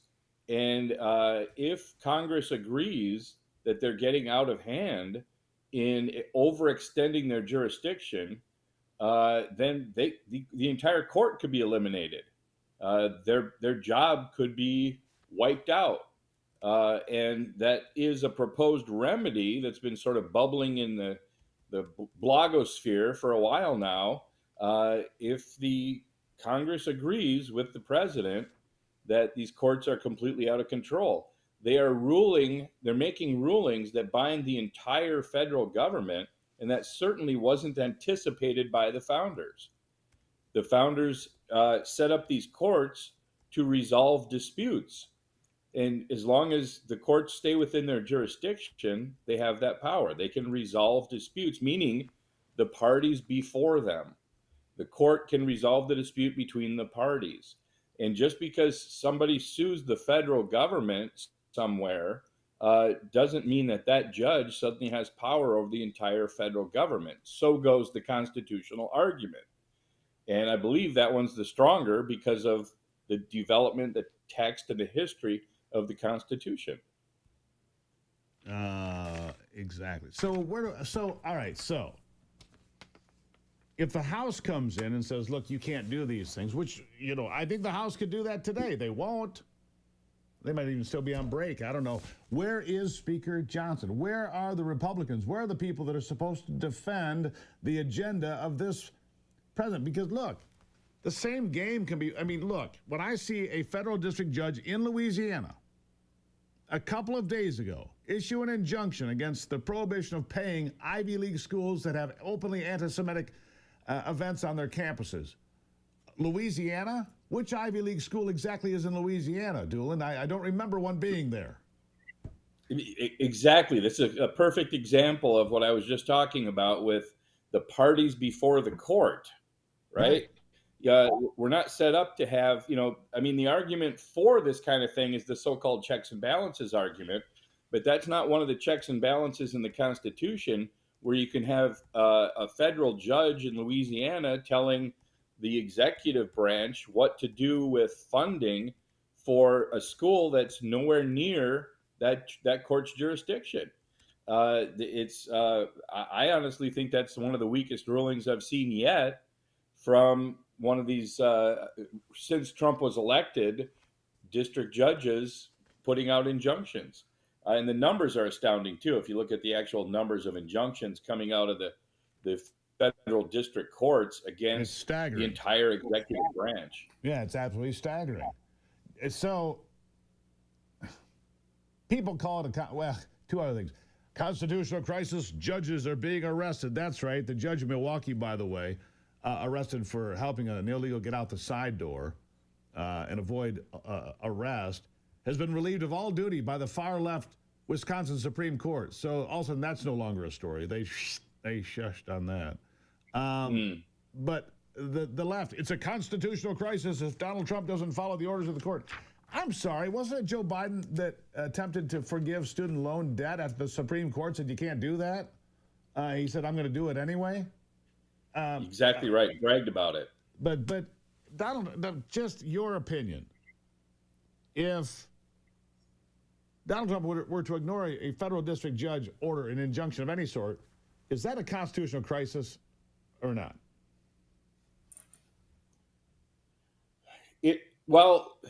It's a constitutional crisis definition generally means something the Constitution hadn't anticipated. Right. That's usually what that means, right? There's a gap in the drafting somewhere, and we've got to figure this out right away. I mean, honestly, the very first case the Supreme Court ever heard, Marbury v. Madison, was a constitutional crisis. But the court just said, well, we have the power to handle it, and everybody kind of agreed, good idea. But would this be a constitutional crisis? No. Congress can solve it. That's right. Congress can solve it. It's not a crisis. It can be fixed. Doolin, I got to leave it right there. The best looking attorney in all of the world. And a smart guy here, too. All right, Doolin, thank you. Thanks, Stu. Have a good one. Did you know that birthday parties help?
Again, I repeat that I'd like you to check out the Wellness Company and their ivermectin mebendazole.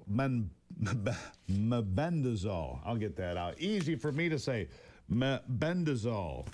It's a parasite cleanse. I'm going to do it. We got it on order. It's coming.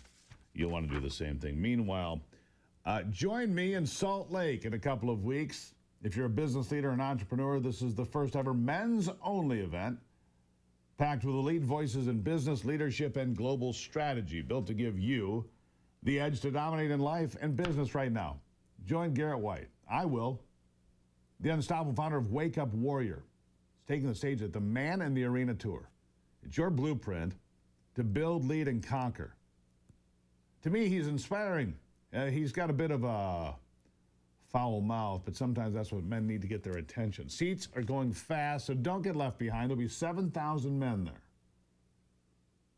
It's like the best thing since Promise Keepers. Lock in your ticket now. ManInTheArenaTour.com. ManInTheArenaTour.com. Step up, lead strong, win big. And join me. I'll be there. We can talk about it afterwards as well. Yeah, one day. just a one-day event, and you can become inspired to work in your marriage, your business, your community, with your kids, whatever it might be. All right. I just had somebody send me a note. Where do I find the ivermectin cleanse? Well, mebendazole and ivermectin are two powerful anti-parasitics, and you can find out more at twc.health/Gruber. twc.health/Gruber. This cleanse could change your life. You have parasites if you've eaten sushi or seafood, been around dogs and cats, yeah. You've got them. Ivermectin, mebendazole, FDA-approved parasite solutions now combined in one cleanse. twc.health/Gruber. twc.health/Gruber. Get a 3-month supply. Do it now. Make America healthy again. I'll be right back.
Hey, it's beautiful. It's Friday around here, and we're darn glad to see it. I'll tell you that. Glad that it is Friday, that's for sure.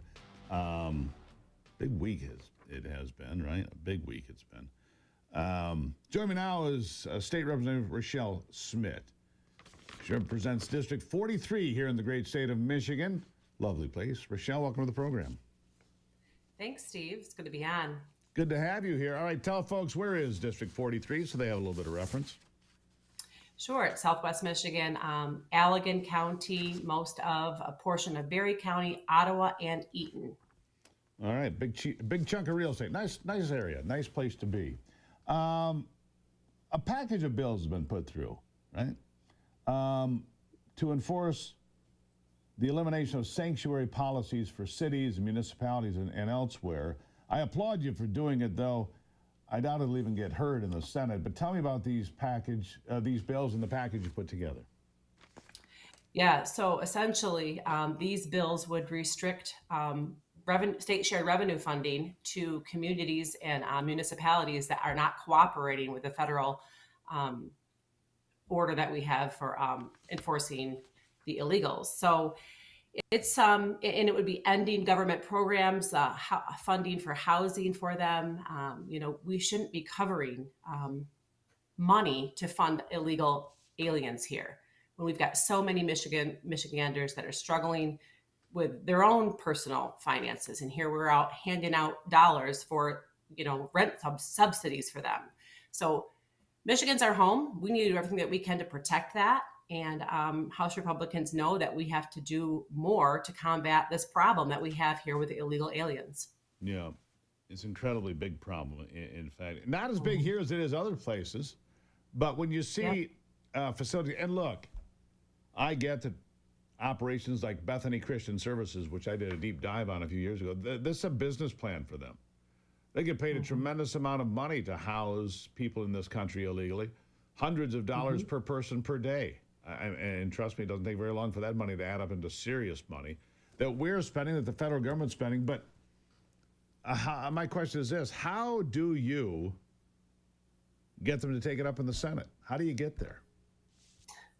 Well, that's going to be a challenge. I mean, I think it just goes to show this is a issue that, President Trump won largely on the border and the issues that we have here with illegal immigration. And if the Democrats can't see that that's such a problem in this nation and in Michigan, every state across the nation, that falls on them. And I just can't imagine that they don't want to protect our state, protect our counties, our cities, our families, our children. But Rochelle, they don't even want to protect our women. They think men should participate in women's sports. They don't even protect our women if they can even provide a definition of what a woman is, depending on how far gone they are, right? Yep. So you're right. I don't see this standing a chance to be taken up in the Senate, and certainly not probably signed by our governor. But we need to do everything that we can do in the House to do the right thing, and that's to protect our people and citizens here in Michigan. Which we must do. We simply have to do it. Yeah, we have to do it. But I guess maybe this sets the table, and maybe you're playing the long game here, Rochelle, and that is to have it out there, have it discussed, they can push it aside. They don't have to care. But here, after the election of next year, with the idea that maybe the Republicans get the Senate back and with any good stroke of luck get the governor's mansion as well, then you can move forward with such a thing and doing other smart things like getting right to work back on the books and things of that nature, right? And we need to be proactive. We need to show the people this is why we won the House back, and we're doing everything that we can, standing on our mission for Michigan of the things that we're going to do to protect that and do what's right and best. So you're right. This is part of a long game. It has to be. We also we finally have a president that's willing to follow the law. And we have not had that. And we need to start doing those steps and taking the measures here to do the same thing. What else is on your to-do list besides stopping this insanity? Because this is insane to me. Continue to fund this money. Look, Michigan, we blew through a $9 billion surplus with this governor. Our annual budget went from, let me see here, about $56 billion to somewhere in the mid-80s, 85, 86, 87 billion. I mean, we burn up more money than any state around us, Rochelle. It's really unbelievable. We spend $35 billion more than the state of Pennsylvania annually. And apparently they can't figure out how to cut anything. Right. I mean, talk about insanity, right? It is. And we also have a very big goal and a high priority to dig deep into this budget. I'm sure you have had conversations with our House Appropriation Chair, and that's exactly what we're doing right now, is looking at building from the bottom up with that and cutting all of this waste. So that's going to be a big task and a tall order. And again, to have negotiations on the Senate, we'll see how that turns out, but we're going to do everything we can to cut government waste. Yeah. Let me ask you about the visit by the president on Tuesday. All right. He came to Macomb County on Tuesday, right? And announced that 21 new generation F-15s are becoming the Suffrage Air National Guard base, to be accurate. And Governor Whitmer was brought up on stage, and she said, "Oh, this is a great step forward. This is really a big deal." Is it really that hard to say thank you, Mr. President? Can't do it apparently. She can't. Then she comes out the following day and attacks him. I mean, she still wants to be president herself, and so two things have happened. First of all, she hides in the Oval Office with that ridiculous thing that she did there when he had her there, and then this ridiculous behavior. Just say thank you. Look, they're bringing 21 F-15, and there's a whole bunch of other numbers go with it, and so that's a big deal. It's a big deal for Michigan, and for that Air Force, that Air National Guard base. Can't you just say thank you? And can't we find some way to be bipartisan? It doesn't seem that she can.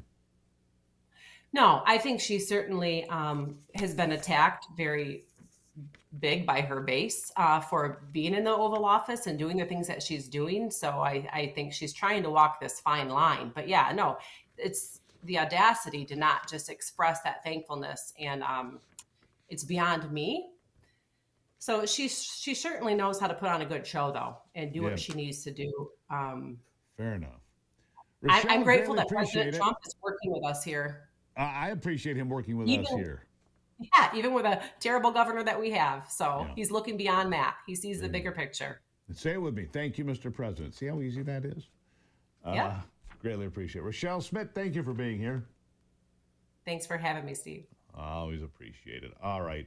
This part of the program brought to you by my good friends at Hillsdale College, right? I want you to think about capitalism. What does it mean to you? What is it? Can you define it? You've heard capitalism is evil and capitalism is freedom. Wait, which is it? Everyone's talking about it. Don't you think we should understand it? Well, my friends at Hillsdale College are offering a brand new, free online course. There's Understanding Capitalism, no fee. 7 fascinating lectures you'll dive into: profit and loss, human nature, freedom, why capitalism isn't a system of greed. It's a system of morality and liberty. That's just one of over 40 free online courses Hillsdale offers. No tuition, no strings. Gruber for Hillsdale.com. It's easy. It's free. Gruber for Hillsdale.com. I'll be right back.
right, back at it now. It's a beautiful Friday. I know I can hear the folks working on my lawn vigorously as we speak. It's a beautiful part of the year. Everything's green. Our whole yard is blooming. Ivy's here. She'll tell you. There's purple and white and yellow.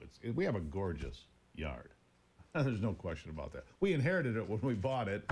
Not really our work, but it is beautiful, isn't it? Good morning, Steve. Yes, spring, although I'm not a big fan of mud season, when everything comes back to life and the flowers are in bloom, there's nothing more beautiful. I love it. Yeah, it hasn't been too bad this year as far as mud goes. We've had worse years, that's for sure. 100%. Not too bad. All right, so you always ask me about the dumbest thing I've heard all week, right? I've got one if I can play it for you. Let's hear it. All right, roll it. Number 2. The polls this week showed Trump has the lowest 100-day approval rating since they started polling 80 years ago, the lowest. Yes. There's a poll out today that has your approval rating lower than any other congressional leader at 17%. Are you concerned that you may be a liability for your party? Polls come and go. Our party is united. We're on our front foot. We're stepping forward and going after Trump and having real success. Wait a second. Polls, Trump's got the worst polling numbers of any person in a billion years. Sir, your polling numbers are 17%. Polls don't matter. Thank you, Chuck Schumer. Oh my gosh. Yeah, polls don't matter when it's my poll is, saying that I'm the worst ever. But where do they get their numbers from? There are not a lot of polls that are saying that Americans are displeased with what Trump is doing, and I just don't see that to be true. When you talk to everyday Americans who voted for Trump, they understand that this is like short-term pain for long-term gain in terms of the economy and the tariffs and things like that. Even, I don't know if you probably saw this, but Stephen Moore, who was very, I like him, yeah. very adamant that he was against the tariffs, this is now coming around. This does make a lot of sense for the future prosperity of America. So yeah, I just, these people just can never say anything positive about him, or a lot of the time they're just spewing a bunch of BS. Yeah, they are, aren't they? Spewing a bunch of BS. There's no question. Yeah. Look. So the dumbest thing I have heard all week, that was definitely a very dumb. But so I have the dumbest thing I've read all week and the dumbest thing I've seen all week.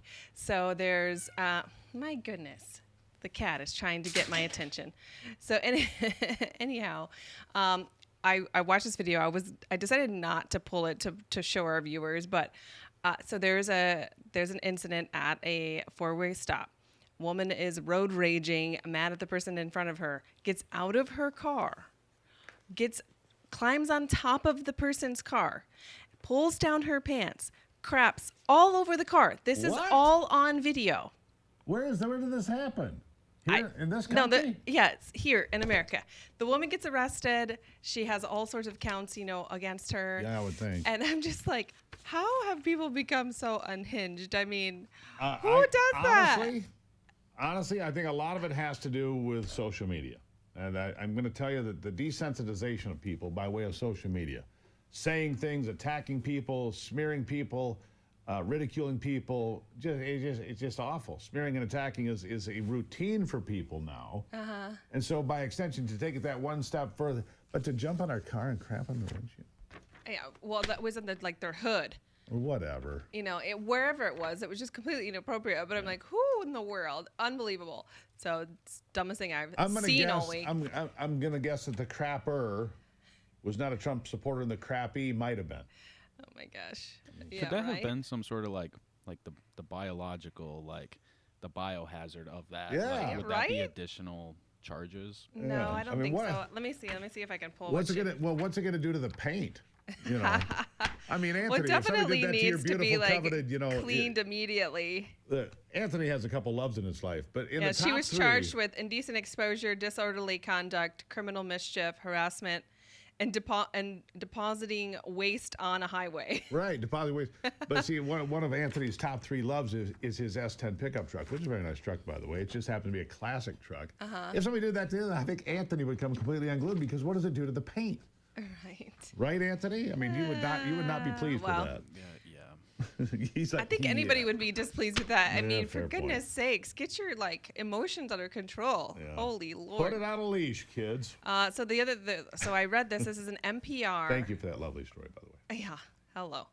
NPR written story about, it's an opinion piece about animals deserve gender pronouns too. Oh, good Lord. I mean, what in the world? What are we paying? Why do we pay for NPR PBS? No, that's what I I'm have an saying. idea. It's like, yeah, let me call my cat an it, or, let's say, cat, what would you What like are to your be pronouns? called? They, them? Come on.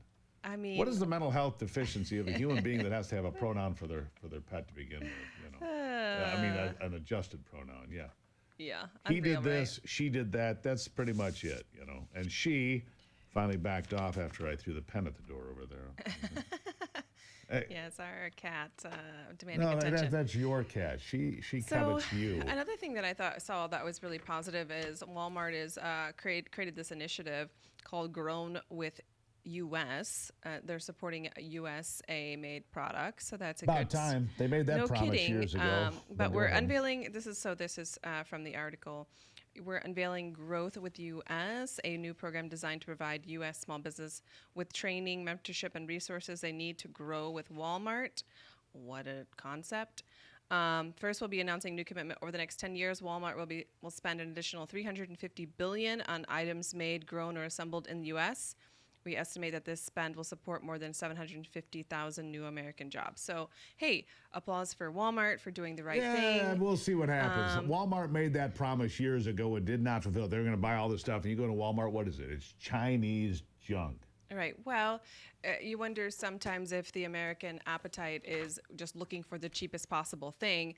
You had a guest on we proved that this week, right? You had a couple guests on a couple days ago that said the exact same product, one made in the United States, one made in China. They're 100% essentially of the time exactly they the bought same, cheaper but one's a product. little more expensive because it's made in the USA. Nope. One last thing before we run out of time. Tomorrow is the Kentucky Derby. Place your bets, men tulips, cool hats. I'm in. Why are we not there? Good point. Baseball. Our son's baseball. He's grounded. He's grounded. All right, Steve. Love you. Are you?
Here's one last story for you just to show you how crazy people are, right? When they go down that rabbit hole of left-wing ideology. Sometimes right-wing ideology as well, but this one is just nutty. 3 children rescued. That's the headline. 3 siblings rescued from a house of horrors after COVID syndrome. That's what they're calling it, COVID syndrome.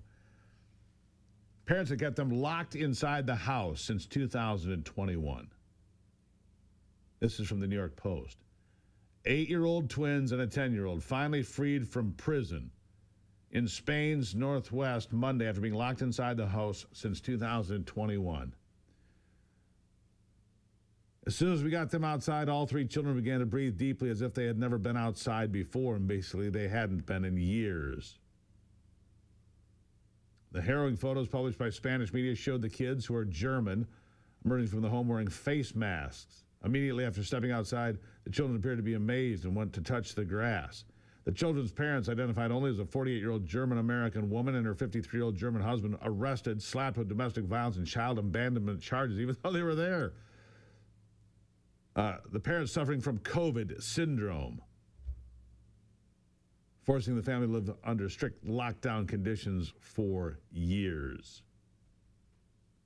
The grim discovery after neighbors reported that the children living inside had not been going to school for a long time. The children were in terrible shape, absolutely outrageous, said an investigator to El Mundo. Not malnourished because they were fed, but they're also dirty, completely cut off from reality, not just because they didn't go to school. When we took them out of the house into the garden where they wouldn't even go outside, they saw a snail and went crazy and freaked out. A snail. Yeah. When I say that liberalism is a mental illness, take my word for it, kids. Take my word for it. All right, that's going to wrap it up for this week. God bless America. Oh, by the way, the U.S. added better than expected 177,000 jobs in April. Look at that once again. Trump outperformed 177,000 jobs in April. Plus, participation is up. Full-time jobs are up. Hallelujah. Fight the good fight, my friends. Keep the faith. God bless America. I'm Steve Gruber, and remember, only you can save America.